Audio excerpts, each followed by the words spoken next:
Okay, let's continue now. 35 through 36, 39 to 40.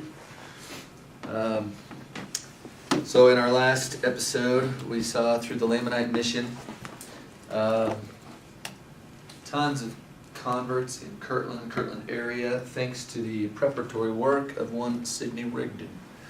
Let's learn more about Sidney Rigdon. Section 35 is to him. Let's talk about his story. Maybe the best way to talk about Sidney is actually to look at the verse, one of the verses here in section 35 right away. Jump right into the context.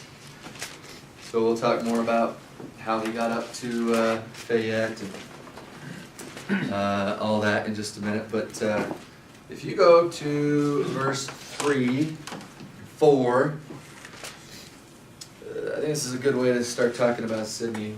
After meeting Joseph Smith, briefly requesting a revelation, this is what the Lord tells Sidney through Joseph. Behold, verily, verily, I say unto you, or unto my servant Sidney, I have looked upon thee and thy works. I have heard thy prayers and prepared thee for a greater work. Thou art blessed, for thou shalt do great things. Behold, thou wast sent forth even as John the Baptist, to prepare the way before me, and before Elijah, which should come. And thou knewest it not. Thou knewest it not. That's interesting. Sidney, you're a lot like John the Baptist. I've been preparing you for a greater work, a work to prepare for the coming of Christ and Elijah to Kirtland, which will happen, 6 years hence? A little less than 6 years. And thou knewest it not. So, as we talk about divine orbits, human orbits, and God placing people in certain places for certain missions to do certain things to ultimately help accomplish the grander purposes of the Lord, I think this is an awesome case study. Sidney Rigdon. Let's talk a little bit about his life for a minute. Maybe we could do that by comparing to John the Baptist. So, Sidney and John were both prepared many people to receive Christ's church. Many of Sidney's followers accepted Christ's Latter-day message when they heard it, just as John's did. Sidney's preaching enabled the church to take immediate root in Kirtland, just as John's preaching did in Judea when Christ came. Sidney's meetings were often held outdoors because churches were not, quote, large enough to contain the vast assemblies he attracted. Incredibly gifted preacher. Joseph Smith said in his history, Sidney commenced to baptize, and like John of old, there flocked unto him people from all the region round about, persons of all ranks and standing in society, the rich, the poor, the noble, the brave, flocked to be baptized of him. He soon had large and flourishing societies throughout that whole region of country. Both fervent, passionate, effective preachers, both knew and effectively taught the biblical scripture available to them, both baptized by water unto repentance, but the people received not the Holy Ghost. That's the next verse. Lots of interesting parallels with Sidney and John. So Sidney, let's go back to when he was a boy. Back when Sidney was a boy, he was not one that was known to play with the boys. His son, in his little biography of his dad, said that his dad was prone to reading a lot. He wanted to go to school, but his parents said, you can't go to school, Sidney, because we need you here on the land to help us work the land. He's like, come on, let me go to school. He said no. So he would find any book he could get and he would read it. He read voraciously. He would sit in the tree and read while his companions were out playing ball or whatever. He was, at night, his parents would not give him a candle to read by. So after they went to bed, he would sneak down and get some hickory bark, put it in the family fireplace so it would start to glow, and then he would read through the night if he could, if his parents didn't catch him, and send him back to bed. Bible, histories, these became for him, that was his home base. For about 21 years, Sidney taught himself. He read everything he could, and God ordained him and blessed him with a photographic memory. He remembered everything he read. His son, John Wycliffe Rigdon, said that, it tells you a little bit about his dad by naming his son name. John said that his dad had the history of the world at the tip of his tongue, and he knew the Bible as well as, he was as comfortable in his Bible as a child is in his spelling book. So you guys know how comfortable children are in their spelling book, so that says anything. But you get the idea. In Sidney's own humble opinion, he said that his understanding of the Bible was vastly beyond those of his contemporaries.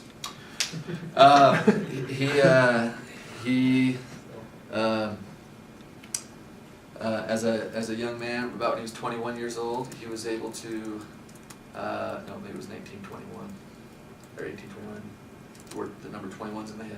Anyway, as a young man, 1821 I believe it was, yes, he came in contact with Alexander Campbell, so they'll have about an 8-year association together. He was impressed with Campbell because Campbell taught strictly the Bible, and only the Bible. Where the Bible speaks, we speak. Where it does not speak, we are silent. Campbell was known as a Reformed Baptist, and Sidney joined that movement after having tried his hand at being a Baptist preacher, where he thought that was going to be, he was the rising star. People loved to hear him preach. He was amazing. He was enthralling to hear him preach. People were astounded by his ability, his gift. His son John said nature made him a natural orator with his photographic memory, tons of knowledge, and gift of speaking. He studied grammar books and stuff. He's really precise in his language. Just a gifted teacher and preacher. And with that, he tried to teach in the Baptist church for a while. But there was a strict group of men who said that if he would not teach that children were damned without Christ, without baptism, then he could not preach among them. He said, well, it's not in the Bible. And if it's not in the Bible, then I'm not going to preach it. And they said, if you don't preach it, then you're not in our congregation, or you're not one of our ministers. And he said, then I'm out. And so that opportunity fled. And then he found Rigdon, Alexander Campbell. He became a Campbellite preacher. People loved Rigdon because he was so simple. He would teach the Bible and only the Bible according to the Campbellite principles.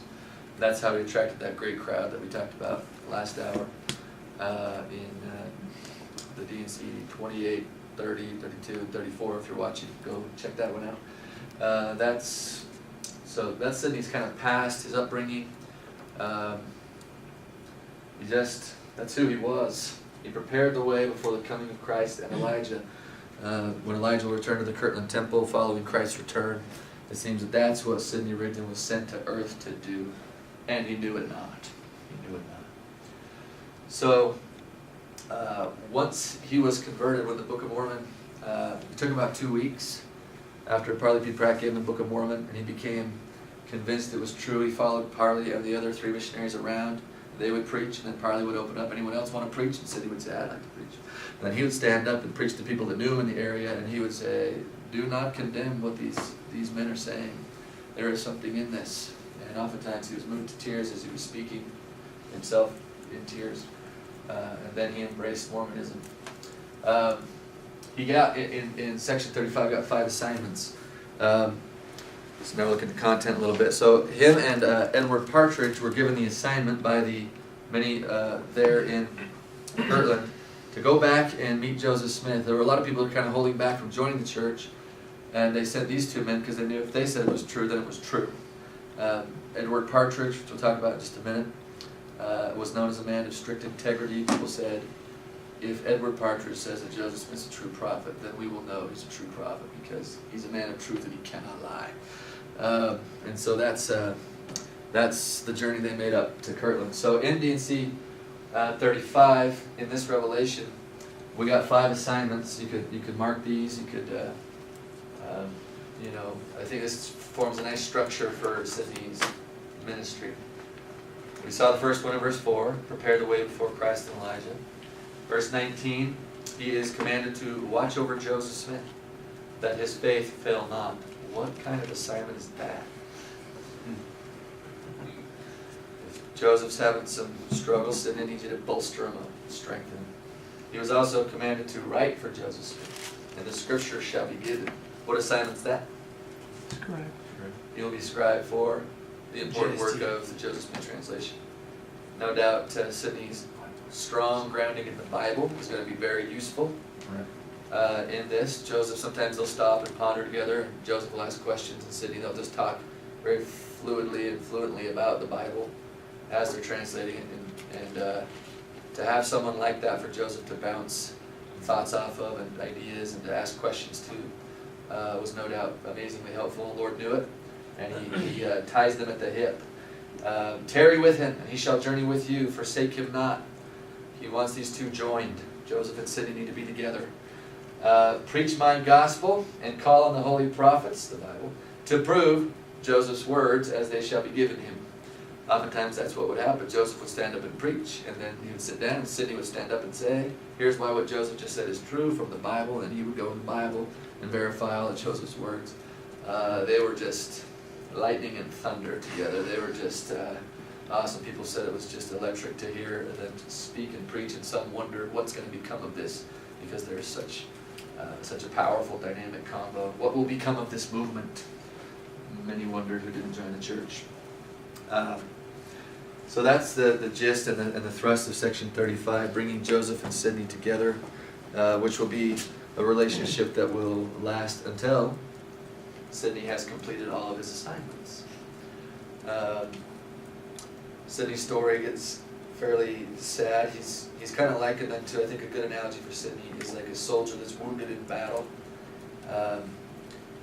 In the battle of the cause of Christ, you remember when Sidney was also taken out the night that Joseph was taken out, tarred and feathered, that's depicted in the Joseph movie. Sidney Rigdon was also living across the street, and he was taken out, but they dragged him by his feet, and so his head on the frozen ground, they took him, I think it was like 50 yards or something, just roughly just cracking his head. He'd already had a really bad concussion earlier in his life, and this then aggravated that, gave him another concussion. They beat him until they thought he was dead. Joseph Smith said the next day when he visited Sidney, Sidney was delirious, talking crazy.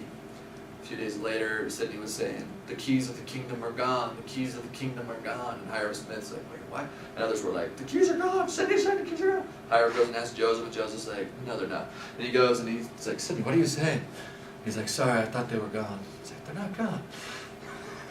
Another day, there were some scissors on the table, and Sidney asked his wife, will you get those scissors? She's like, why?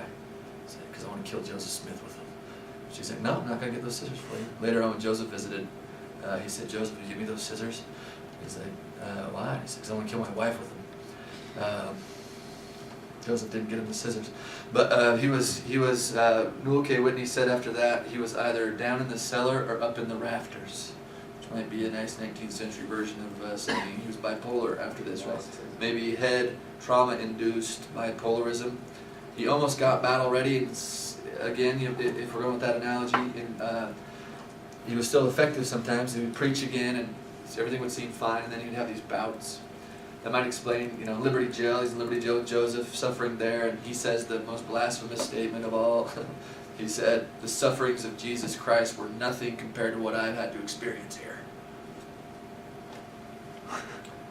That's stupid. Sidney, come on, brother. But that's how he was feeling, and that's the state of mind. That might explain why he came after Joseph Smith died and said, I'm going to be the guardian of the church. No one can replace Joseph, but I'll be the guardian. And he takes on Brigham Young. When he got excommunicated, Brigham Young said, as far as feelings for a private man and citizen, I love him. I love him completely. But this is best. Joseph knew he wasn't all there, and he tried to get him out of the first presidency. When did the excommunication happen, Scott? So after Joseph's death.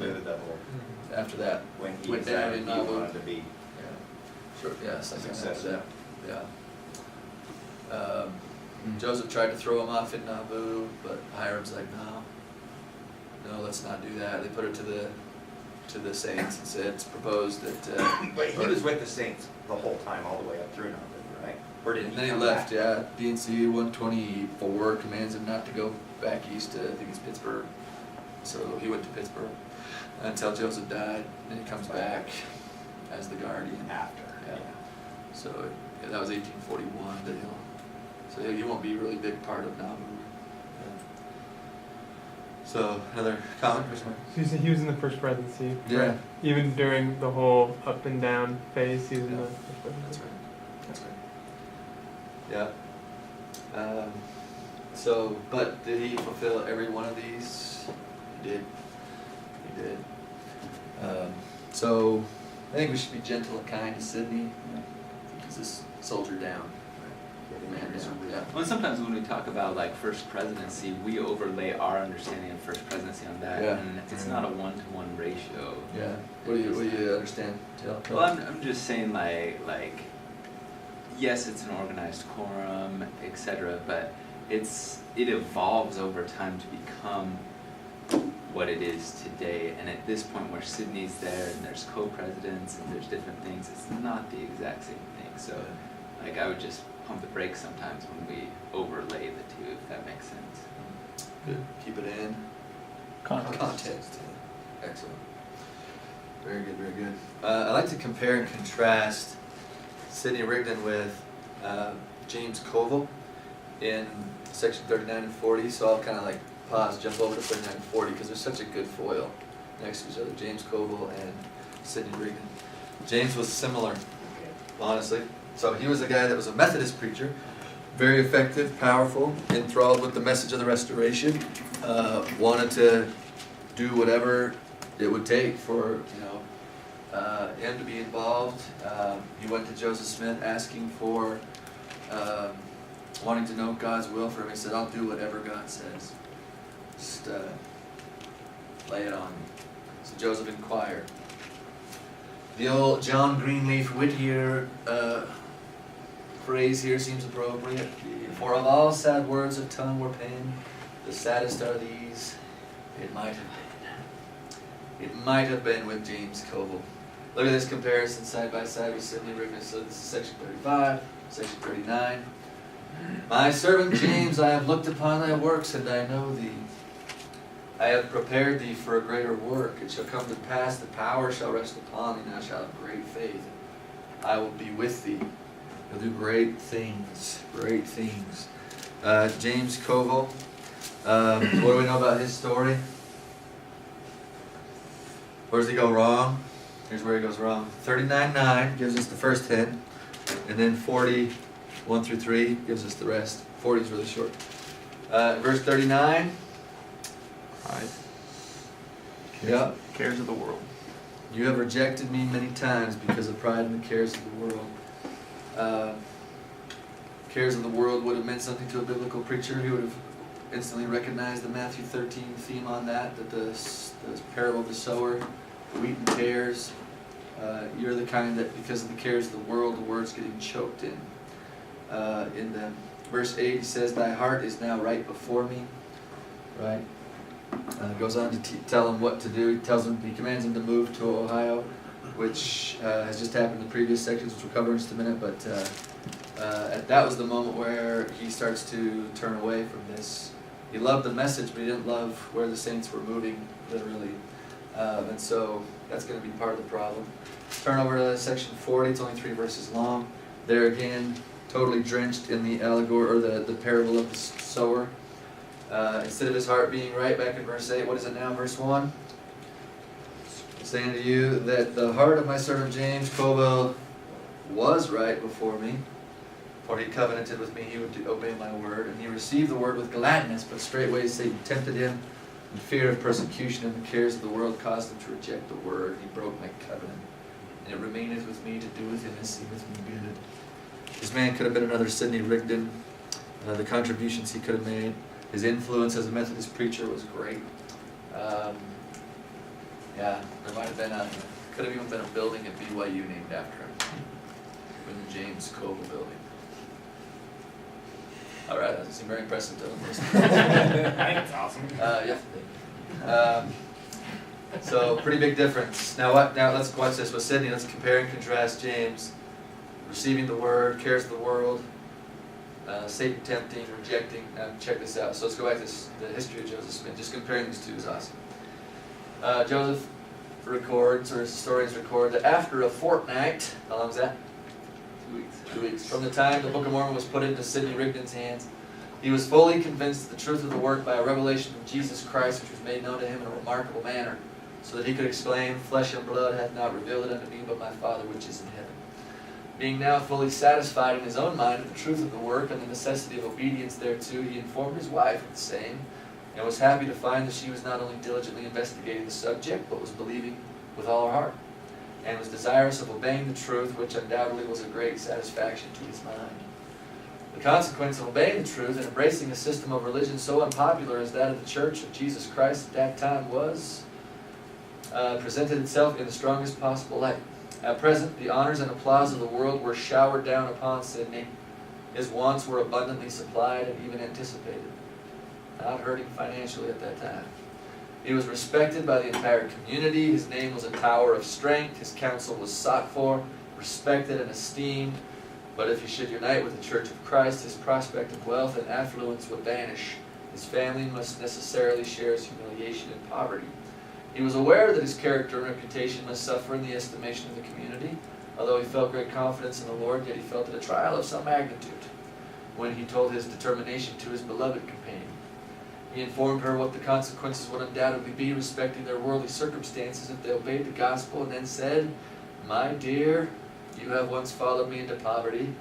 Are you again willing to do the same?" After he left his Baptist post, for conscience sake, he became a tanner, just working with dead animal skins and tanning those, and did not do very well financially. That's what he's talking about here. You willing to do that again, sweetheart? She answered, "I have weighed the matter. I have contemplated on the circumstances in which we may be placed. I have counted the cost, and I am perfectly satisfied to follow you.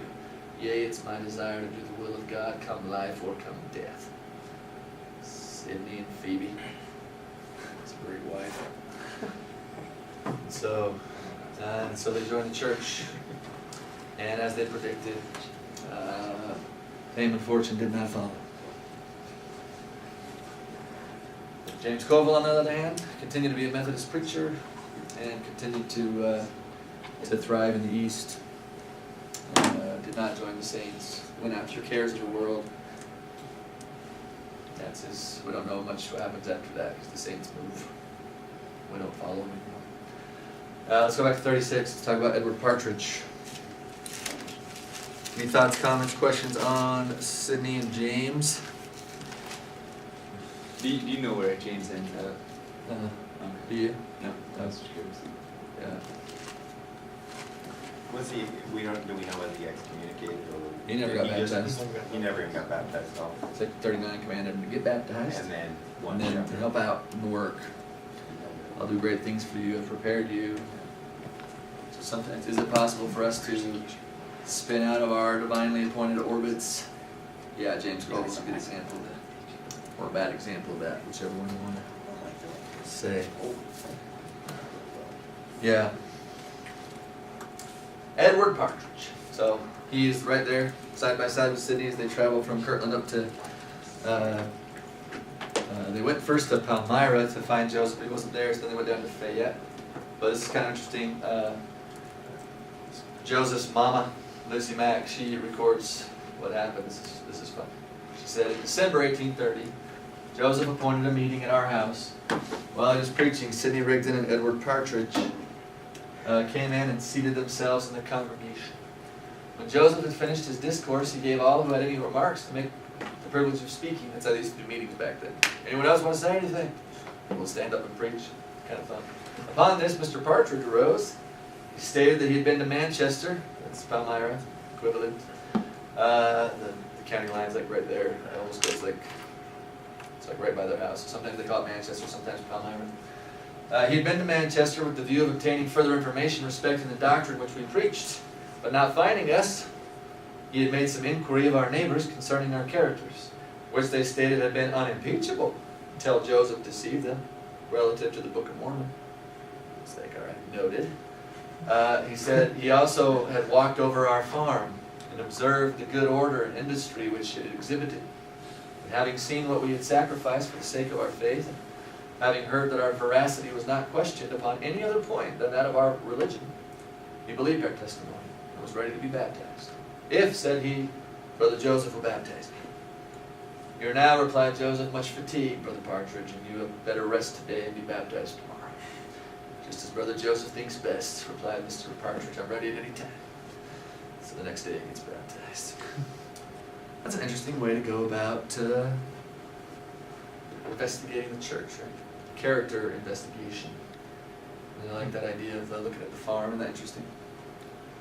So people came to your house to find out what kind of person you were, looked at your yard, Any of you guys uncomfortable with that? No. No? No? Why would we? Why would we be? Call it a church. Why would we? His daughter, so Edward Partridge was a hat maker, successful hat maker there in Kirtland. His daughter is Emily Partridge. There's Emily. She said, I remember that we had plenty to eat and wear, and we would sometimes ride in a spring wagon. I wore the sweetest pink calico dress that ever was, little yellow shoes.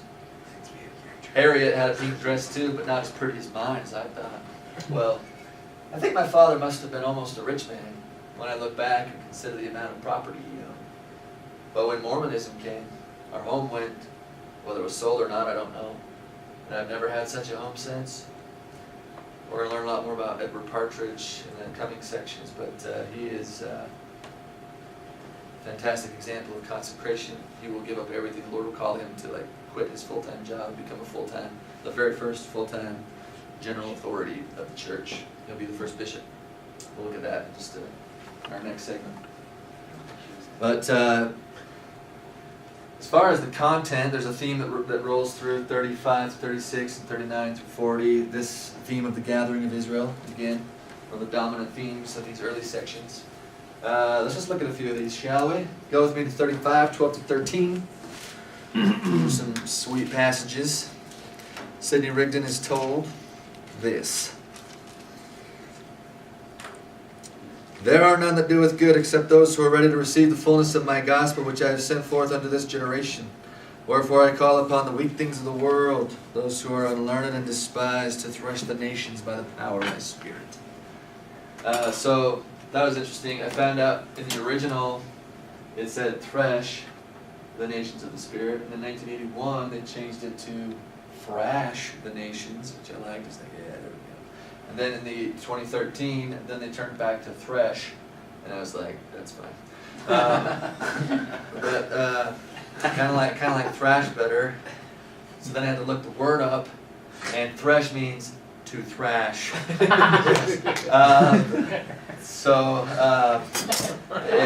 that word means to beat out grain from the husk with a flail. So you got this. It's basically like a farmer nunchuck. And so you use this like this, you put the grain on the ground, get that thing, and you just smack it like crazy. Like these guys. You just hit the grain and get the grain separated from the chaff. So that's the imagery here. I call upon the weak things of the world, the unlearned and despised, to go out and do that to the nations of the earth. To do what? To get the what? Grain. We need the grain. The people that will hearken to the gospel message. The grain people, the weedy people. Those are the ones the Lord is looking for. He also then points out an important doctrine that starts to show itself a lot. Started in section 11. We saw it in section 25. Now it's here a bunch of times. 34:3. I know that's the Orson Pratt one, but just check that out real quick. 35:2 and 39:3-4. What do people become when they are gathered into the Lord's church? What are they now? In language that I think we have to do a better job of teaching and preaching. All right, teachers. This is a super important doctrine in the Doctrine and Covenants and Book of Mormon. What do people become when they join the church? Sons of God. Yeah, they become literally the sons of God. Right. Section 25 clarifies that God is Christ. You become the sons of God, or the sons and daughters of God. Section 25 says. All of these say that. Section 39 maybe says it the best. In verse 4, as to many as receive me, gave I power to become my sons. Even so will I give unto as many as will receive me power to become my sons. And how do you receive him? Verse 5, you receive the gospel. What does that mean? Verse 6, it means you repent, are baptized in water, receive the Holy Ghost. That is how you receive me. That's how you become my children, the sons of God. So we're super good at teaching that we are all children of God, because that's true as far as being his offspring. But the Lord seems to emphasize so many times in the scriptures, over and over and over again, that we need to become the children of God in the fullest sense, the sense of becoming heirs of the covenant, the heirs of the Father and the Son. Joint heirs with Christ makes us then the heirs of the Father. Otherwise, our family inheritance is gone. We don't have any claim to being in the family of God when all the full covenant purposes of the new and everlasting covenant are accomplished. And so, as we have the privilege of teaching Scripture, I think I try to point this out every time it comes up because kind of our automatic default is we're already children of God, so those verses must mean something different, but they don't, right? We are children of God, but our inheritance has been cut off through the fall and through Christ and the regeneration made possible through the gospel. We become again the children of God in the fullest sense. So that's important. Yeah, any thoughts or comments you want to make on this doctrine or anything else? Any other content of 35, 36? Oh, there's on that 38, last thought, I'm reminded of the prodigal son who gets the ring back on his finger, right? Like, we're become sons again, right? He was always his son, he was always watching for him, but it was only when he came back. But he had no inheritance until he came back. Yeah. Yeah, it's tricky because you don't want to not teach that we're children of God. But the scriptures, they almost never teach that, right? They teach it 3 times and count it. All the other times, which is like 30s or something, it teaches that we got to become it. So there's a tension there. And I think, yeah, any analogies or any ways you can connect that? I think you did it good with the joint heirs of Christ. That's what we're trying to do. Yeah. It's more These are- than these are becoming family. his kids. It's those Yeah. who have received his inheritance Yeah. with Christ. Yeah, Benedict is super good at this. Just So throw becoming out a little kids Book of of Mormon. Christ, yeah. He asks, who's going to be the seed of Christ? Remember this? In the Book of Mormon. He says, those who do this. Tish, tish, tish. And then he says, that's going to lead you to becoming part of the family of Christ. These are his seed. These are the heirs of the kingdom of God. These are those whose sins he has borne. These are those for whom he's died to redeem them from their transgressions. This doctrine's all over the place in the scriptures, D&C especially. So look for that, teach I that. I think think that's a Benedict- blind spot doctrinally that I've noticed a lot of the youth, that's not even on the radar, that you need to become the children of God. Benedict could have used that slide right there. Who could have? Because I think Benedict confused people, so they burned him. If you only had PowerPoint. clarity. No, seriously, guys, this is all I'm trying to say. Thanks, Jim. That's a good comment. Sorry. Any other comments before we end? Why I'm here. Oh, shoot. All right.